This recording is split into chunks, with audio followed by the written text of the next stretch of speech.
आखिर क्यों north Korea का सबसे क्रूर शासक किम जोंग उन ने अपने अंकल को 120 भूखे कुत्तों के सामने फेंकवा दिया था? क्या अगर कोई भागी हुई नॉर्थ कोरियन महिला अपने देश वापस आती है और वो प्रेग्नेंट हो जाए तो फिर उसके साथ किम जोंग उन क्या करता है? अगर नॉर्थ कोरिया में 8 जुलाई और 17 दिसंबर को गलती से भी हंस दिए तो मिलेगी मौत की सजा। आखिर क्यों? अगर आप नॉर्थ कोरिया के हैरान कर देने वाली इस फैक्ट्स के बारे में नहीं जानते हैं तो बने रहिए वीडियो के आखिर तक। फैक्ट नंबर 1, नॉर्थ कोरिया का सबसे क्रूर शासक किम जोंग उन, जिसे क्रूर इसलिए भी कहा जाता है क्योंकि इसने एक बार अपने अंकल को ही नंगा करके 120 भूखे कुत्तों के बीच फेंकवा दिया था। उनकी गलती बस इतनी ही थी, जब किम जोंग उन भाषण दे रहे थे तो वह सो गए थे, इसलिए ये सनकी ने अपने चचा को ही मौत के घाट उतार दिया। फैक्ट नंबर 2, नॉर्थ कोरिया में एक और कानून बनाया गया है जिसके तहत कोई कोरिया वासी बाइबल पढ़ते पकड़ा जाता है तो उसे सिर्फ और सिर्फ मौत की सजा मिलती है। फैक्ट नंबर 3, इस देश में अगर कोई भागी हुई नॉर्थ कोरियन महिला अपने देश वापस आती है, अगर वो प्रेग्नेंट हो तो उसका उस समय तक ख्याल रखा जाता है जब तक कि उसकी डिलीवरी नहीं हो जाती। जब डिलीवरी हो जाती है तो उसके बच्चे को गला घोटकर मार दिया जाता है और उस महिला को भी जेल में फेंक दिया जाता है। आप इसी बात से अंदाजा लगा सकते हैं कि किम जोंग उन कितना खतरनाक और सनकी इंसान है। फैक्ट नंबर 4,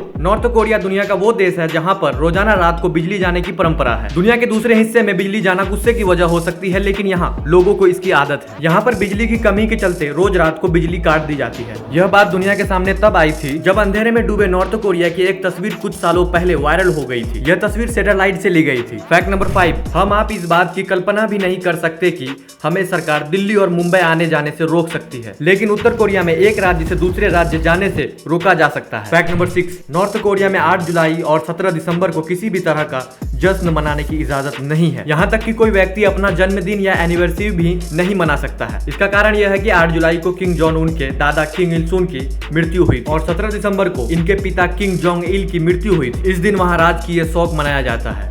नॉर्थ कोरिया के इस अजीबोगरीब कानून के बारे में आप क्या कहना चाहेंगे? अपनी राय कमेंट सेक्शन में जरूर दें और ऐसे ही फैक्ट्स जानने के लिए चैनल को जरूर सब्सक्राइब करें।